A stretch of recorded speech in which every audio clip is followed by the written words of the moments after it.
as you're not on the screen at the moment. Just gonna have you hold this during the intro. So we don't Okay. bother with that. Good idea.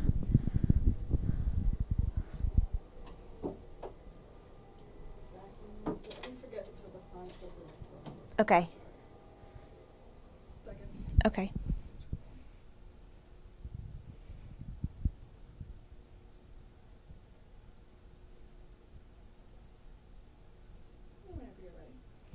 Good morning. My name is Joanna Levine.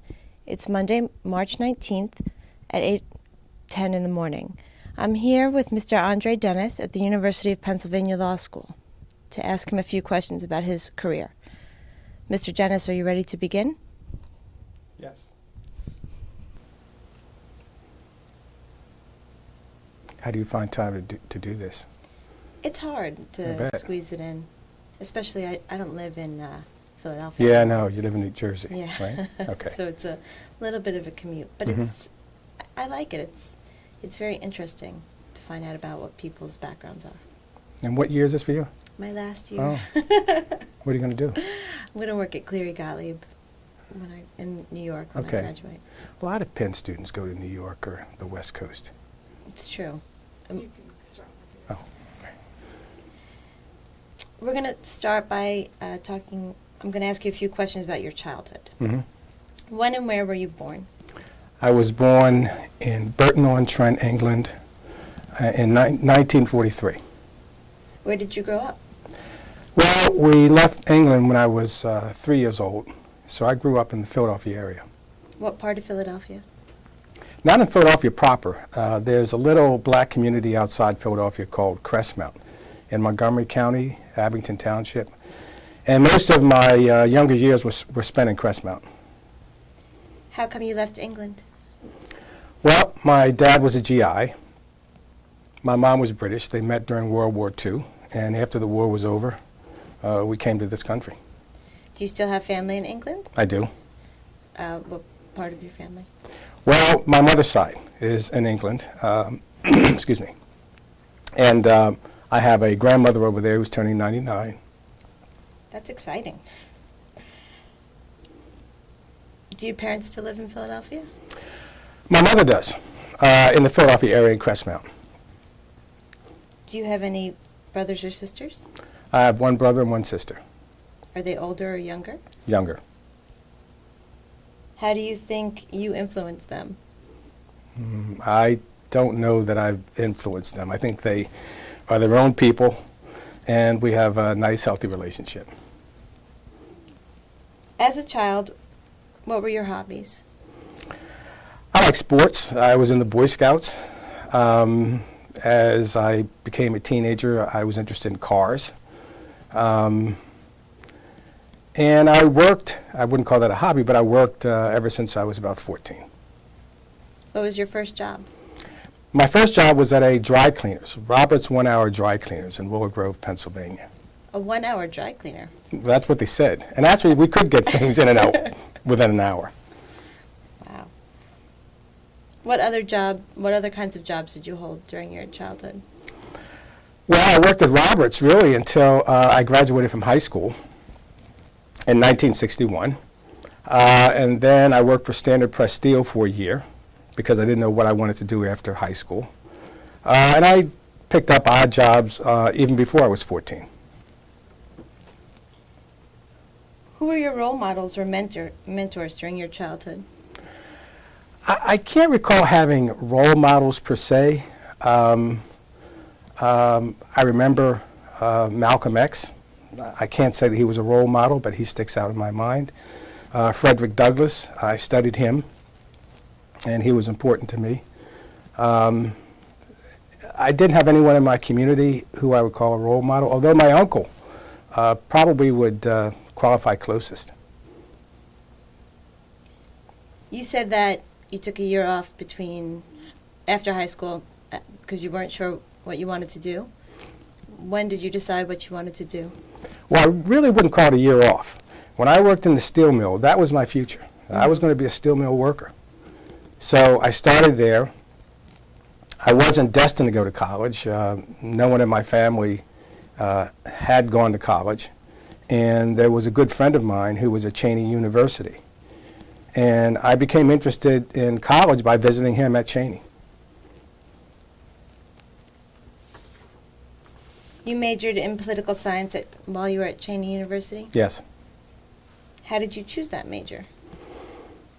I was interested in politics and in the social sciences, and I thought that that would give me a good liberal arts background.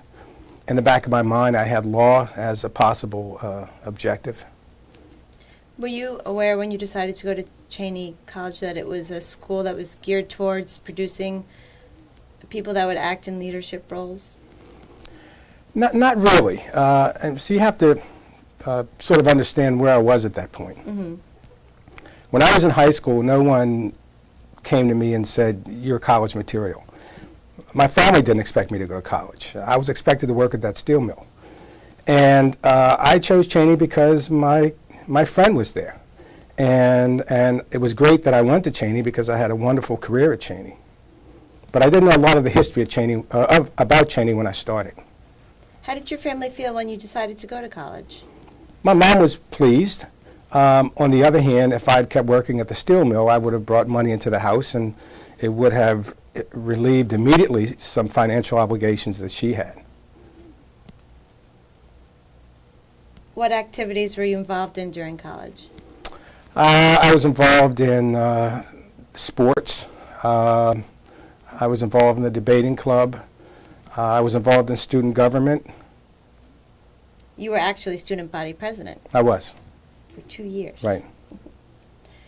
How did these activities influence your career path? Well, I think what influenced my career path the most was a constitutional law course that I took at Cheney, which again made me harken back to thoughts about the law. I enjoyed that class so much in political theory, and the Professor Norville Smith, took an interest in me, and perhaps he saw a little spark there and nurtured me. What was your most vivid memory of your time in college? I would say protesting down at the Inquirer building. The Inquirer wrote a negative article about Cheney, and we mobilized the student body and came down and protested, and that's what stands out in my mind. Of course, being student body president for 2 years was important, but that's the one thing that stands out in my mind. What was the outcome of the protest? Well, there really wasn't an outcome. I think it made us feel better that at least we did something to address what we thought was wrong. The Inquirer never retracted its article, and as we sit here now, I couldn't even tell you exactly what that article was, but I know it outraged us. You were in college during a very active period in the civil rights movement. How did it affect you during college? The civil rights movement per se didn't affect me during college. Cheney, at least as I understood it, and I was a leader at Cheney for 2 years, and in fact, even my sophomore year, I was involved in a leadership capacity. And in my view, Cheney didn't have students who were directly involved in that movement. There were a couple of people on campus who were talking about the Vietnam War, but I knew and read about what was going on. And I happened to be at Cheney when John F. Kennedy was assassinated, and that was a big thing in my life, one of those moments you never forget where you were when you heard about that tragedy. A lot of people say they never forget where they were. Yes. JFK was shot. Do you think that Cheney's mission statement to produce leaders, even though you didn't know about it when you went into college, had an influence on you while you were at Cheney, or did you notice that Cheney happened to produce a lot of leaders? Well, I think what had an influence on me was the fact that Cheney gave me a chance. As I said, I was not destined for college. I was destined to work at that steel mill. And Cheney's mission, I think, is to try to seek out people who have potential and to give them a chance. And sometimes Cheney is successful, and I think there are a lot of people that I know who went to Cheney who are leaders who are making substantial contributions to society. So I kind of learned about that as I was there, and I appreciate the chance that I had. Do you remember? Should I re-ask it? Yeah, go ahead and ask. Do you remember when you decided to go to law school? I don't recall the precise moment. It would have been in my senior year. Again, I was greatly influenced by my professor in that con law class I took, and at that time, as you mentioned earlier, there was a civil rights movement. Although I must say, after JFK was assassinated and all the civil rights laws were passed, we had this optimism that that would address some of the ills in that regard. So it was in my senior year. Why did you decide to go to Howard University School of Law? Well, I knew about Howard, of course, having gone to Cheney and had heard about Howard even before then. I had met earlier in my life, I probably was in high school at the time, a lawyer from Howard. Had a chance to talk with him, was impressed with him. And so I focused on Howard.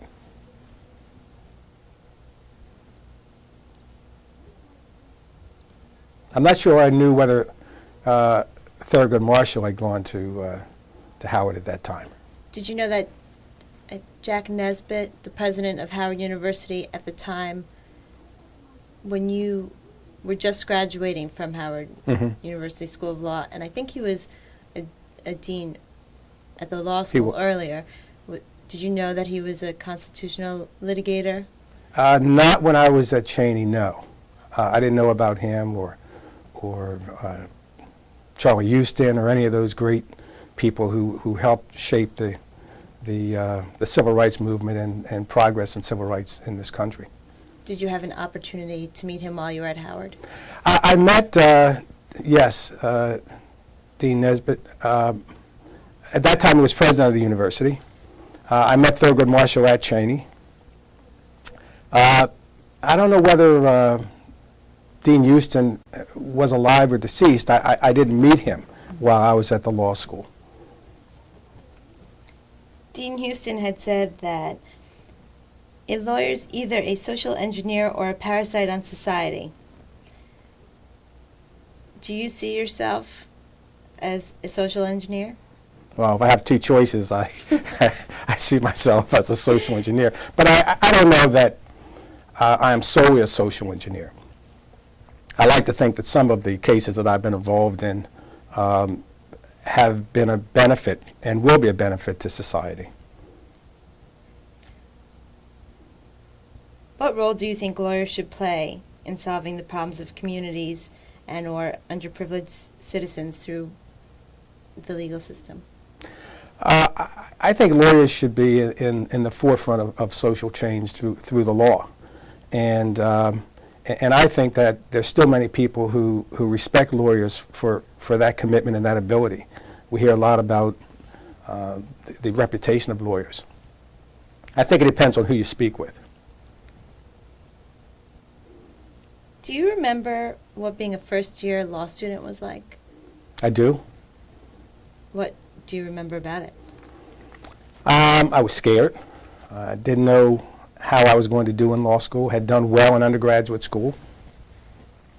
Saw a lot of smart people in my class who also did well in undergraduate school. I studied an awful lot.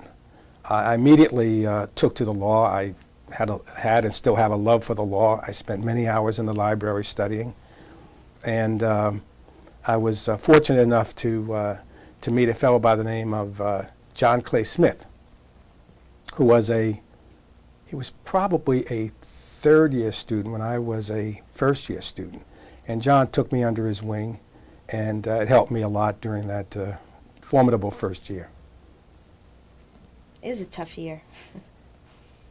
Well, how big was your class at Howard? I would say about 125. And there were a lot of women and a lot of majority students.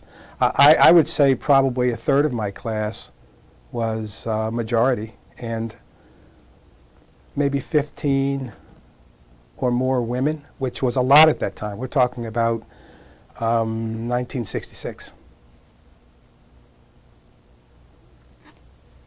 What was the admissions process to get into law school like? Gosh. Took the LSATs, sent my transcript, probably wrote an essay, letters of recommendation from professors at Cheney who knew me. Those are the things that stand out in my mind. How many people from your class graduated?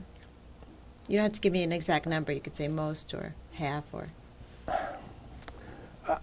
That's difficult to say. I would say half to 60%. What professor had the greatest influence on you?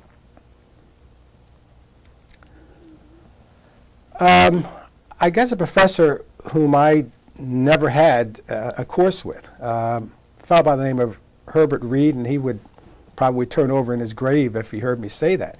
But he taught con law and he taught administrative law, and as I said, I didn't take either course with him. And he was in the forefront of some very important cases. He represented Adam Clayton Powell, who was expelled from Congress at the time, Muhammad Ali, and I kind of marveled at the kind of work he was doing, and kept up through sources at the law school on those cases.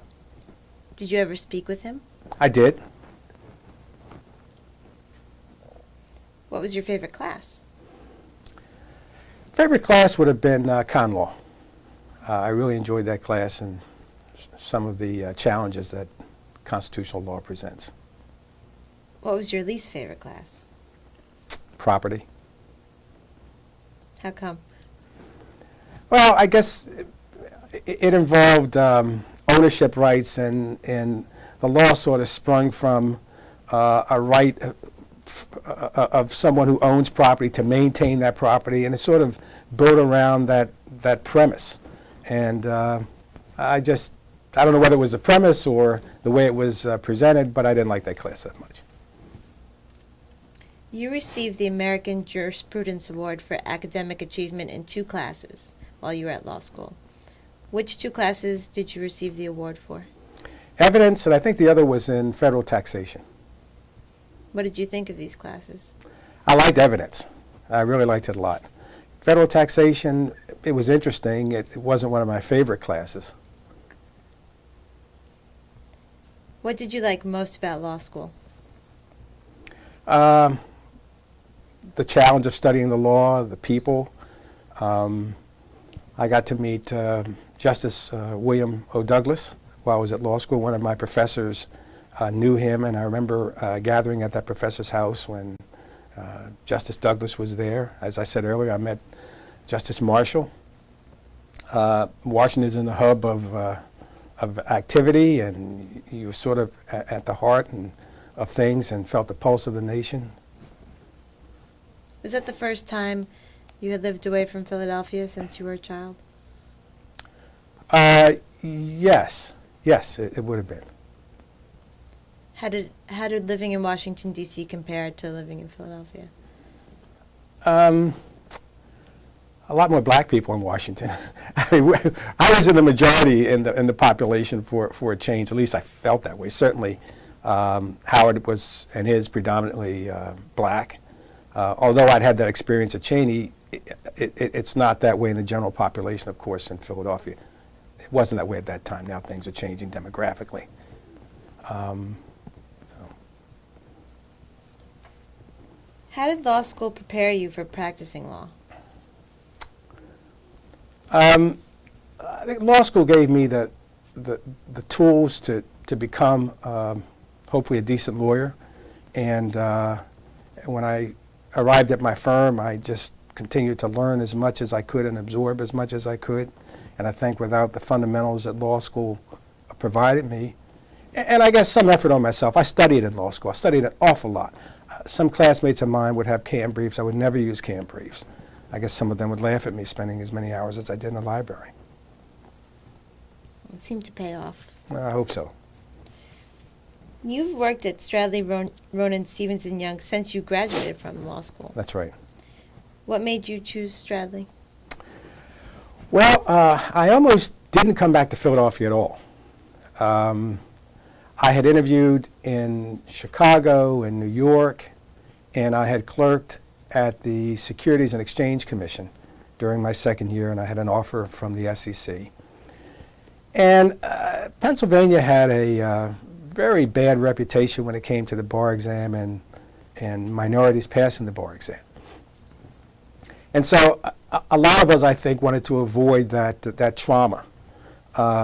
And so I was thinking about going someplace else. And then a fellow by the name of John Anderson, who was a classmate of mine, and eventually came back to Philadelphia as well and became a city council person and unfortunately died at an early age. John talked to me and said, look, you ought to come back to Philadelphia. And there's a lot going on there. You have your roots there and so on and so forth. And the bar exam is something that, we'll master. So I came back and I started looking. Well, I didn't come back. I started looking for firms or ways to come back. And at that time, Philadelphia firms did not interview at Howard. So I went to the placement office and I asked the director if there were firms who had sent letters to Howard expressing an interest. And there were probably 3 firms. And Stradley was one of those 3, and I responded and got an interview, and the rest is history, as they say.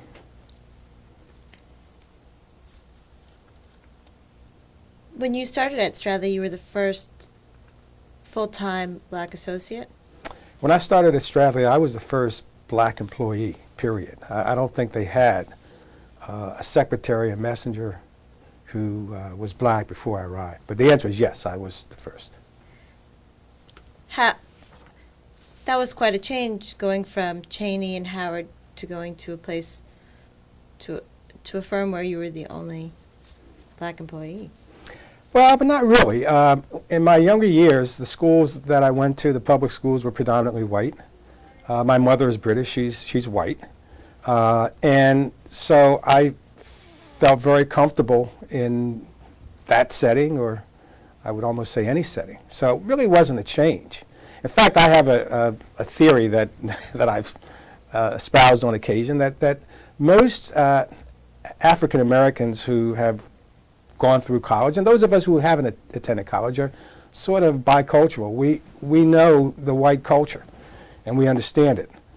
But most white people don't understand our culture our culture as well. So it's easier for us to adapt, I think, in certain situations. That's a good theory. I mean, when I come in on the train in the morning, I'm the only black person in the car in some instances. And I often think to myself, suppose there was a white person here, the only white person in a car full of black people. I don't think twice about it, but would that white person think twice? A lot of white people would think twice, I think.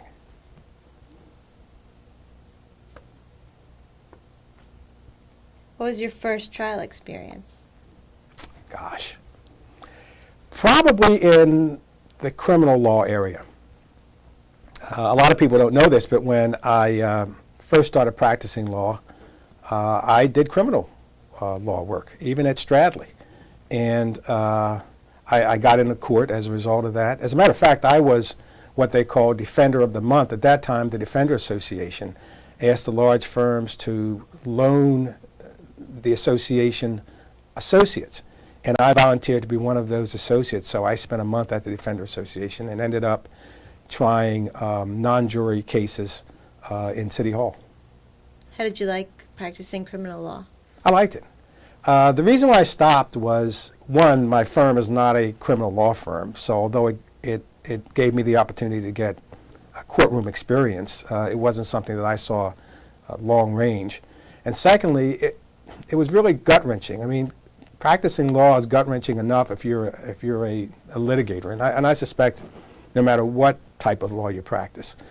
But when you had someone's liberty in the balance, it just added a lot more pressure. And I felt that since I wasn't doing it full time, and since the law was changing to make it more difficult to be a general practitioner, to do criminal law and civil law and various other things, I thought that there were other people who could do that and probably do it better than I, and that I probably shouldn't remain as aggravated as that made me. It is aggravating. I worked for the Defenders Association as part of a clinic. Oh, is that right? Yes. And I felt frustrated. Mhm. Well, at that time, I think we had, maybe my caseload was 50 or 60 cases. I'm sure today it's a lot more than that. And you were simply minding cases. It was almost a factory type operation. But that's not to say that the people in that association, who I have great respect for and are some of the best lawyers in the city, don't do a good job, because they do a darn good job. But you almost have to pick and choose and know that cases fit a certain profile and rely on your experience from previous cases to handle those cases, as opposed to being prepared as you would, and you gave, and if you had the time to give every case that individual attention, which you don't, if you follow what I'm saying there. I think it may have been a little convoluted, but No, I understood. It's incredibly challenging. it is. It is. You have worked on a number of high-profile cases throughout your career. What is your most memorable case? I guess at this point, the Ramona, Africa case. Do you want to tell me a little bit about your work on that case? Well, my work in that case started really when Magistrate Judge William Hall approached me at a barrister's function and asked if I would consider becoming involved in the case on behalf of Ramona, Africa. After some thought, I didn't know her, had only seen her in the media, but I thought I would at least meet her. And I went out, took the prison bus that leaves from Philadelphia, and at that time went up to Muncie with families of people who were going to meet prisoners at Muncie. Met with her, decided that I would undertake this effort with the firm's consent. And that's how I became involved. She, in the beginning, handled a fair amount of the case herself. She took depositions. I would help her in terms of putting together pleadings and things of that nature. And as things went on, her involvement became less and mine became more, until there came this time when there was a transition, when I was really representing her and I was no longer backup counsel as I started out in that case. It was really an incredible case, an incredible story behind that case. It is. Do you remember your reaction to the city's bombing of the organization in May 1985? No, that's another incident where I remember where I was at that time. And it was just disbelief. I just couldn't believe what I was seeing on the television. I mean, that was one of those situations where you actually saw, from the beginning of the ordeal in the morning until well into the night, as the entire city block was burning, and you actually saw the helicopter drop the bomb. They had that on news footage, and it was just, how could this be happening? How could someone let this happen? And just total remorse for the people inside the house, and I felt sorry for the people in the community whose houses were burning, and again, it was just full of sorrow, and I was in shock. At that time, did you ever think that you would become involved in the case? No, I didn't. I must say, though, I was a member of the Board of Governors of the Philadelphia Bar Association.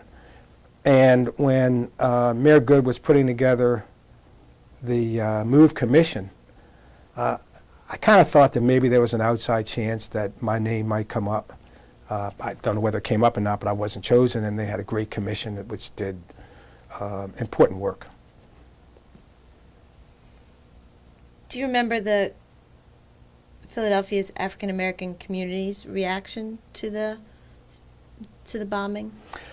I do, and I think there was almost uniform reaction, and that was, again, shock and how could it happen. And I guess I thought that, boy, if that had been in another neighborhood with another group of people who were majority people, that wouldn't have happened. And I think a lot of people felt that way across racial lines. And it didn't help me feel any better when the mayor went on TV and said, and I'll never forget this, when he was asked, what do you think the citizens of Philadelphia will think of their mayor, he said, I think they will think I'm a stand-up guy.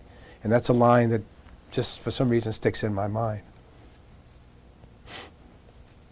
I do think, by the way, that he eventually came to understand how he was used and duped. I know when I cross-examined him at trial, he was very remorseful and admitted that he had seen things wrong and he had been given misinformation.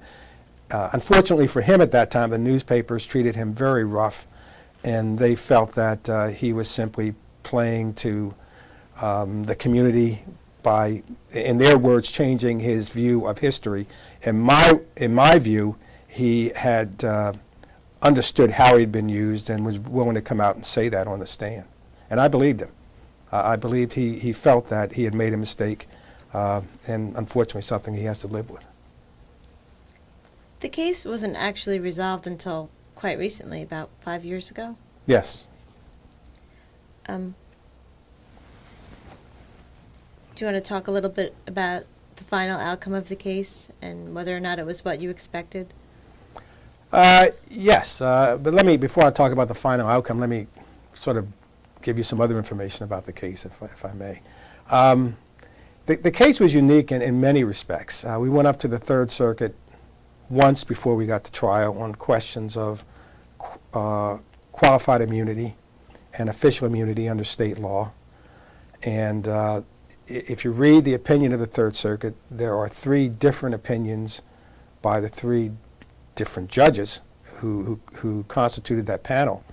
And 2 of them agreed on a single issue, but the 3 of them could not agree unanimously on any one issue, which I think is a very interesting development. The jury selection process was very involved. We had 150 people we brought in. We used juror questionnaires. There was an outfit in New York who helped us pro bono at that time develop the questionnaire from that is the plaintiff's perspective. We had individual voir dire. Jury selection probably took a week or so, maybe 10 days.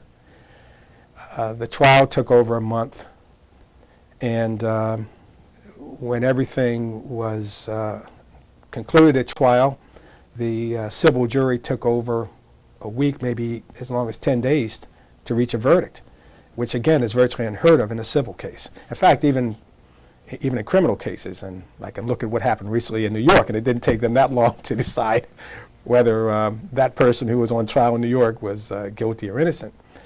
And then there were post-trial motions. And we thought that we would be able to hold in the 2 commissioners. And I guess at this point, let me give you the verdict. The verdict came back in favor of Ramona, Africa, and there were 2 other plaintiffs, the estates of 2 other plaintiffs involved. And against the city of Philadelphia and against the fire commissioner and the police commissioner. The mayor had been sued. He was found to enjoy qualified immunity, so the case could not go to trial against him. The verdict was $500,000 in favor of each of the plaintiffs, and punitive damages in a nominal amount equal to, I think it was $1 a week over the 11-year period that had elapsed between the bombing and the verdict, which, although I didn't agree with the amount, I could see the jury's formula anyway. And then there were post-trial motions by all sides. The 2 commissioners moved to have the jury's verdict against them set aside on the basis of official immunity under state law. They were tried, by the way, on state law claims, not on federal claims, because they were found to have enjoyed qualified immunity under federal law. Judge Pollock, the former dean of this law school, was the trial judge. And during the post-trial motion process, Judge Pollock decided that the 2 commissioners did enjoy official immunity, so he set the verdicts against them aside, which left standing a verdict against the city of Philadelphia in the amount of $500,000. That verdict went on appeal to the Third Circuit, and the Third Circuit affirmed. It's an incredible process. It is. It is. You said that when you went to visit Miss Africa, she was in prison. Yes. What were they holding her on? What charges were they holding her on? Well, she was convicted, I'm going to say, of civil conspiracy, and there was a substantive criminal charge. It could have been assault or riot or something like that. I think it was riot and civil conspiracy, rather criminal conspiracy. So she was serving, I don't know whether her term, it was more than 5 years. And she could have gotten out early on parole if she had agreed not to associate with MOVE members and agreed to some other conditions. And she refused to agree to those conditions, so she served her maximum sentence at Muncie. And then was released right before the case was scheduled to go to trial. When I say right before, probably within 6 months or a year before it was scheduled to go to trial. What implications do you think the outcome of this case has on city's actions or on people's constitutional rights in general, especially the Fourth Amendment? Right. I'd like to think that it has some real and substantial effect on one hand. On the other hand, I have to wonder, one of the things that we wanted to come out of that case was that as a matter of law, pretty much, it is wrong and a violation of someone's constitutional rights, in her case, Fourth Amendment rights, for a municipality to drop a bomb on its citizens. And you can't look at that case and draw that conclusion. The law of excessive force doesn't really distinguish between deadly force and excessive deadly force. So that once you're in the realm of saying that deadly force was acceptable, it seems as though the degree of deadly force becomes irrelevant.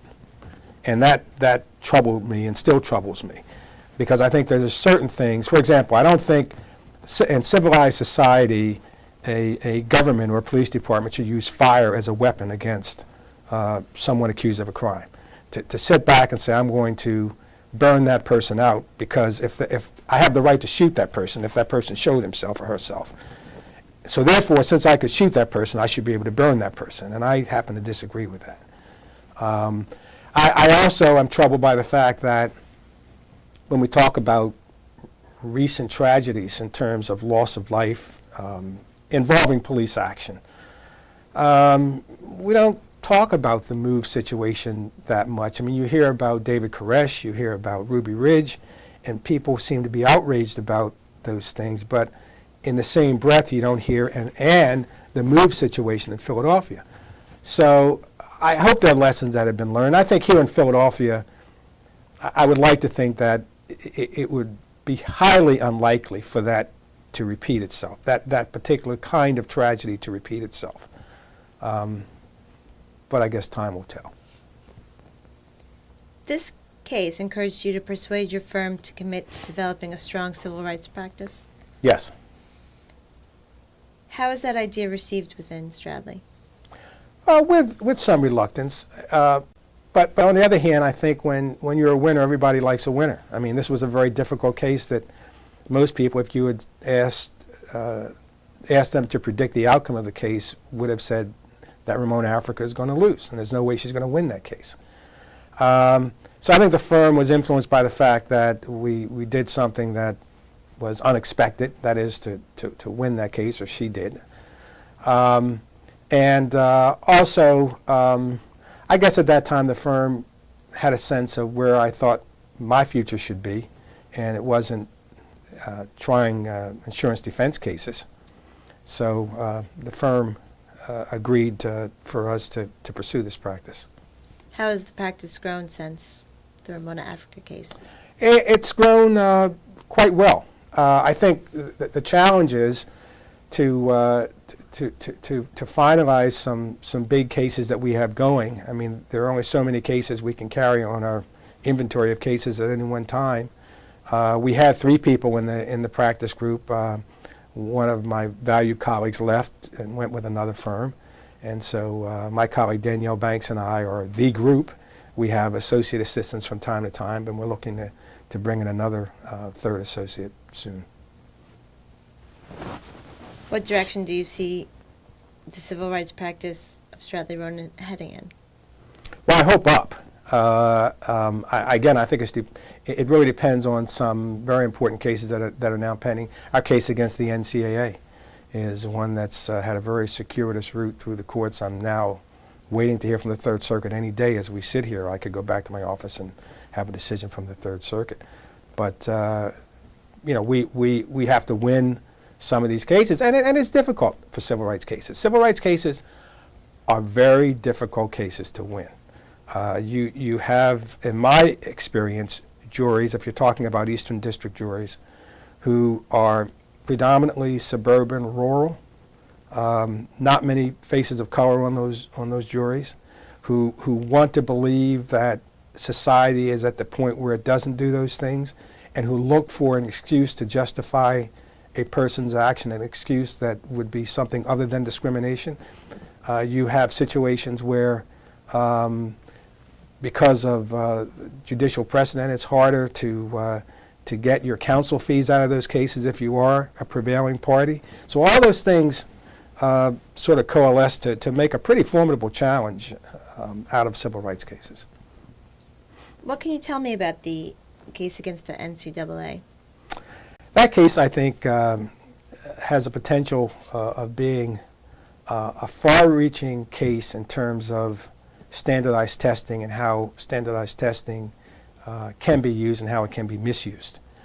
The case involves African American student athletes who have sued the NCAA based on a standardized cutoff score that the NCAA requires in order for them to be what is called qualifiers. And what that means is they're qualified to compete and receive financial aid, athletic financial aid, during their freshman year in colleges and universities who are Division I institutions. And we're challenging the use of that cutoff score.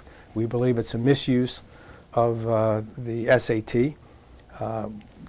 The NCAA's own internal researchers have said that there is no rational basis for that cutoff score.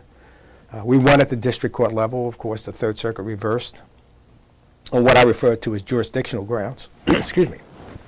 Jurisdictional grounds.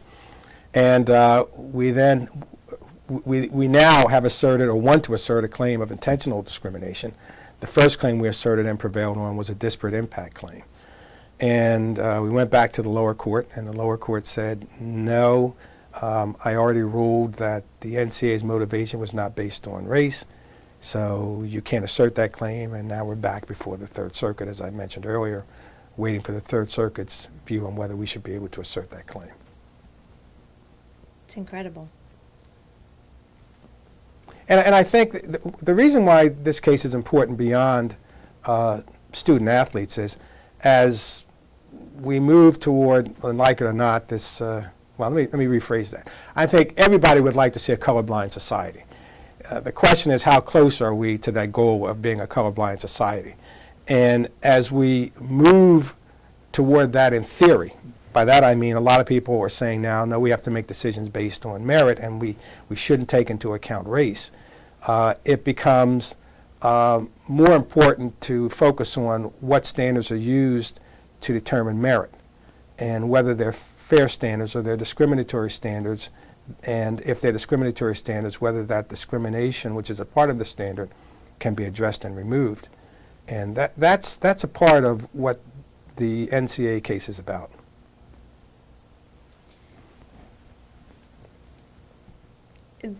The work that you did on the United States versus Brown University case was similar in that it involved colleges and,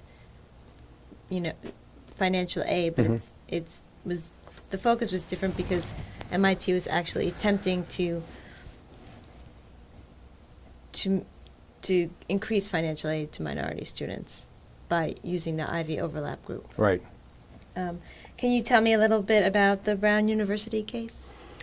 Yes. The Brown University case, I think, is a case that I was fortunate enough to become involved in because MIT was looking for local counsel here in Philadelphia, I think with a certain outlook on cases and a certain connection with some of the principles that MIT believe were important. And those principles included equal access to higher education, increased access for minority students, and the government's position that the overlap group and this joint participation by the Ivy League institutions to determine how much financial aid was needed was really a threat to those principles. The government felt that that joint participation was a violation of Section 1 of the Sherman Act. And MIT felt that that was not the case, that we weren't talking about commerce with respect to financial aid. And the government, on the other hand, was saying, yes, we are, and what you're really doing is talking about a discount. And when you get together and decide what someone's financial need is, you're really getting together to determine how much of a discount you give them. And so I give MIT a lot of credit for sticking to its guns, so to speak, and pursuing that case here in the Eastern District. They were the only school that actually pursued the case. All the other schools settled beforehand with the Department of Justice. Right, and when we say pursue the case, I guess that's somewhat of a misnomer because MIT was sued by the Department of Justice for violation, alleged violations of the Sherman Act. And the other schools, as you mentioned, entered into a consent decree with the government, and MIT refused to enter into a consent decree because it thought what it was doing was important and that its mission would be severely handicapped if it could not continue with need-based financial aid as opposed to so-called merit-based financial aid. And so it refused to enter that consent decree, and the government took it to court here in the Eastern District. And I guess the reason why it sued here, in addition to, I guess, the government believing this was a good venue for the government's case, was because the University of Pennsylvania, of course, was a part of the overlap group, and therefore venue was proper here in the Eastern District of Pennsylvania. Now, the case was settled. The district court gave a decision saying that it had to be examined under the rule of reason. But before the trial court decided the case, it was MIT settled with the government? Well, no. What happened was the district court ruled in favor of the federal government, that this really was a discount and that there was a violation of Section 1. MIT appealed to the Third Circuit. The Third Circuit reversed the district court and sent the case back remanded the case for another trial. And before the case was tried again on remand, there were discussions with the Justice Department, which led to a resolution of the case. Did the resolution of the case allow MIT to pursue its goals with respect to giving out financial aid? It did allow need-based aid, but there was also legislation that was passed that made it a bit easier for colleges to at least share information with respect to a person's financial need. So all that sort of coalesced around, and I think, if I remember correctly, I think that was probably the first term of the Clinton administration, and as a matter of fact, Webb Hubbell, who we know had some later problems with the Department of Justice himself, was one of the persons that was involved in the settlement discussions of that case. And I met him. In fact, that's the only time I met him in the course of that case. Was it the first antitrust case you worked on? No, I have been involved in other antitrust cases. I have a client that distributes veterinary products, and from time to time I would be involved in, I would call them skirmishes with that client.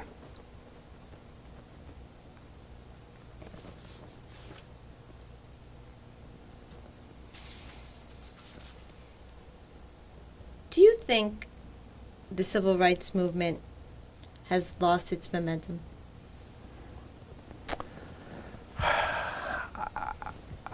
I think we need some rejuvenation, yeah.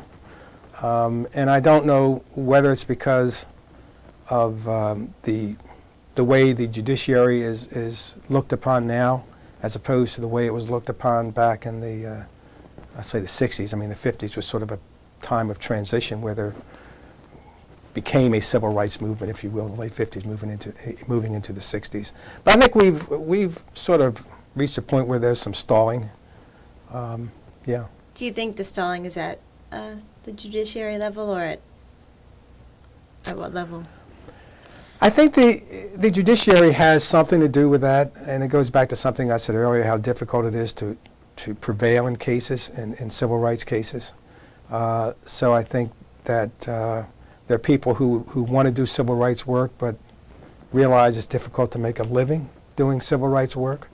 There are plaintiffs who I think can't find lawyers. I think there are plaintiffs who probably think twice before they come forward with a matter, whereas before they were more willing to come forward and commit the kind of time and effort on their part to bring a civil rights case. So I think there are a lot of things that go into this mix. I think in terms of civil rights leaders, I think there's a dearth of leadership now in the civil rights area. And I don't think there's any vision or strategy as there were visions and strategies earlier in the movement.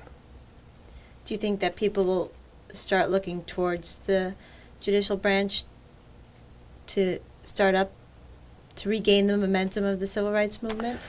I don't know, because I talk to people whom I respect, and they suggest that maybe it's not appropriate anymore to look to the judicial branch. Maybe we have to start looking to the legislative branch, which historically has not been the source of recourse for a movement, because movements, by their very nature, are against what the majority of society would like to see happen.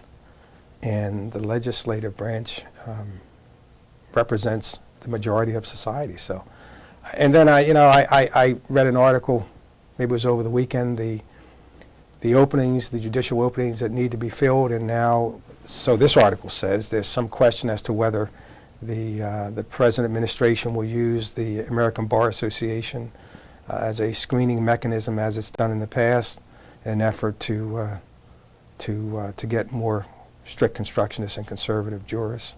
So I don't know what the answer is. The answer is to keep fighting, keep trying, keep persevering, but it becomes a challenge that is certainly not for those short of breath.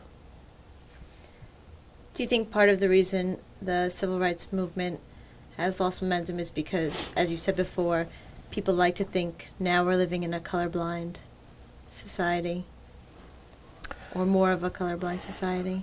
I think that's part of it.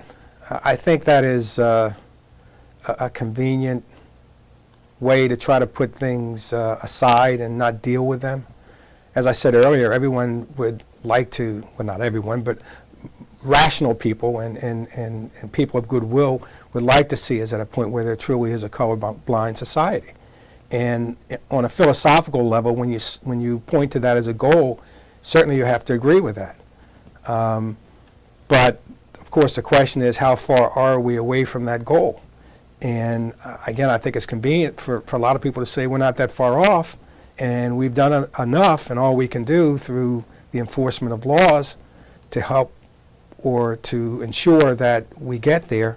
And now it's up to the individual to do that, except in the most striking case where someone can show intentional discrimination, which is very, very difficult to do. I mean, we'll go back to the move situation where I said a lot of people felt that if the situation had been in a different part of the city, Chestnut Hill, just to give you an example. Can you imagine some people holed up in a house in Chestnut Hill, a white family, and suspected of being heavily armed, not willing to come out? I can't believe that a bomb would be dropped on the house in the middle of Chestnut Hill. But yet, to try to prove that, and to prove it was racially motivated, is a different thing.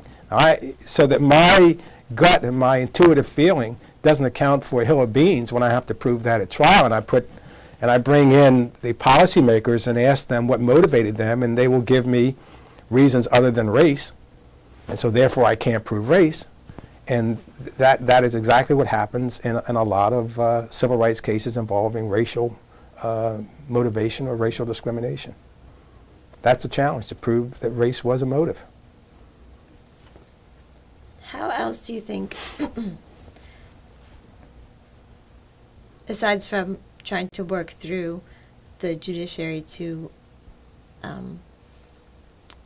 enforce and protect people's civil rights and constitutional rights, how else do you think lawyers and law firms should be involved in working towards protecting people's civil rights or promoting a colorblind society?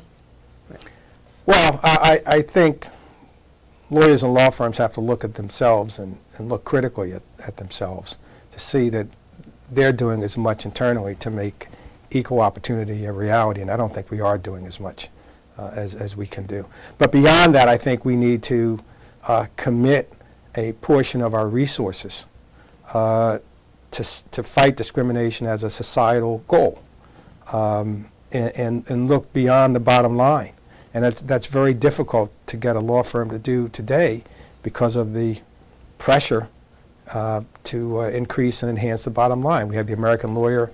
I don't read that regularly, but I know they come out with an issue, I think at least once a year, that talks about firm profitability and lists the top firms and how much per partner revenue is being generated and what people make and that sort of thing.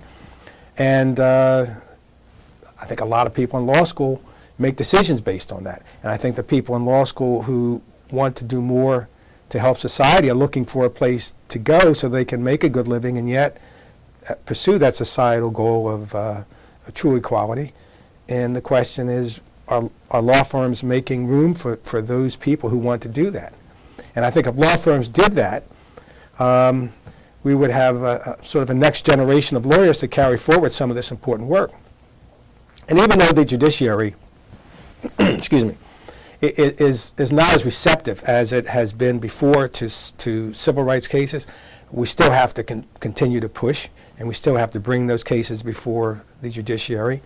And I think maybe when the judiciary sees so many of them, and this isn't just a drum up litigation, but I think because of natural forces there will be a lot of them. Maybe that'll cause some people to look and question their own values as to whether we should be simply saying this is a colorblind society now and therefore things are better and you shouldn't worry about it. In Philadelphia, for example, there's been talk, the law firms have been accused of not hiring many minority students to work in their firms. Mm-hmm. What do you think about that? And do you think it relates to the practice of hiring students from the top law firms or the top law schools and students that are on law review and not looking at just looking at academic criteria rather than looking at people's practice potential? Well, I think the situation does exist in the sense that law firms have to do more and aren't doing as much as they could do. I do think that there are a lot of law firms who believe they're doing as much as they could do. They come to places like Penn, they interview. Minority students may end up going to New York or Washington, and therefore the firms lose out and they go back to their offices. The people who come here to interview go back to their offices saying, well, we've done what we could do. There just aren't enough of them. So I think a lot has to do with where the firms are interviewing and who they're looking for. I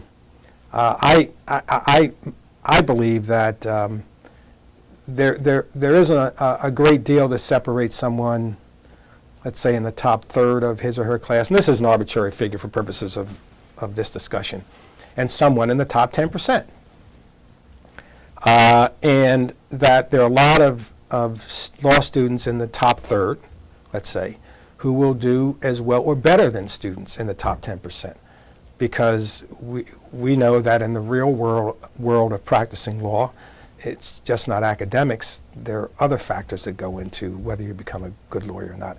And I think the firms just haven't found a way to get beyond the traditional law review, top 10%, top 15%, to be comfortable that they're getting someone out of law school who they can predict will be a good performer. I'm not quite sure how you change that. I like to talk about talent as opposed to qualifications. And when I talk to people about looking for lawyers or law students, I talk about looking for talented people. And you measure talent in different ways. So I think we have to, at law firms, do better, look for talent, not the traditional model that one would apply. And I think we have to look not only in law schools, but we have to look maybe more in the district attorney's office or the Defender Association's office, which is good for law firms, but kind of bad in another way, because the people in the Defender Association's office and in the district attorney's office are doing public interest work, if I could call it that in a general sense. So we're kind of taking people out of those venues and putting them in law firms, and so if they're not going to do public interest work, then there's a net loss, I think, although maybe there's a net gain for the profession in that particular law firm. What advice would you give a third-year law student that's about to graduate and start practice after they take the bar? Well, I think first of all you have to be true to yourself, and you have to be willing to take some risks. And when you look for a job, I'm a firm believer in projecting reality. I wouldn't go into an office and try to act as though I'm someone other than I really am, because I think in the long run that does not work out. I also think that one has to be a little bit less inclined to focus on dollars and cents as the sine qua non. I hate to use a Latin phrase. The most important factor in determining one's success as a lawyer, and also I think you have to not lose sight of the fact that law as a profession is noble because it gives you the opportunity to make a change. Now, and I don't say that it has to be the change that Andre Dennis wants to see made. And I think one of the things that's happened over the past 30 years is we're sort of moving away, in my view, of progressive lawyering to maybe some conservative lawyering. I mean, when I came through law school, just to digress for a second, there weren't very many conservative lawyers that I could look at and say, that person's conservative. He wants to, or she wants to maintain the status quo. And I could draw other conclusions about conservatives, which aren't, and I concede, all the time true. But now we have situations where you have a conservative, a very recognizable conservative segment of the legal community. So we have that we also must realize that is there and we have to contend with. And although that's not something that I would like to see, I recognize that maybe in the evolution of law there has to be this balance of progressive and conservative. So I think young people ought to look for the balance and see where they fit in. So if someone doesn't agree with Andre Dennis's view of the world, all right, pick your view, but just don't let it be based on dollars and cents alone. You're also very involved in a lot of organizations, not only doing public service, but also within the legal community. What would you say to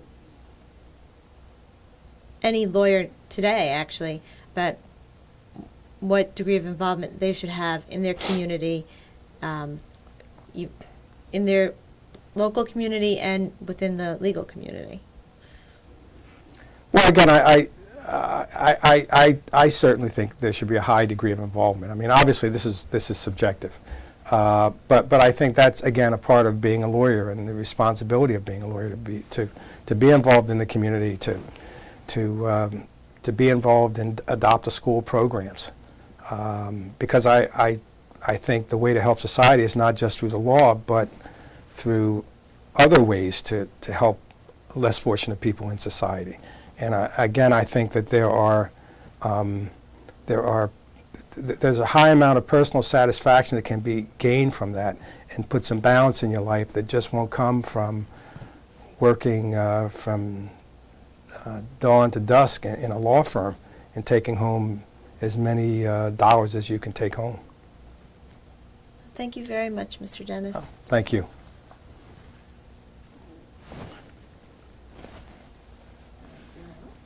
Wow.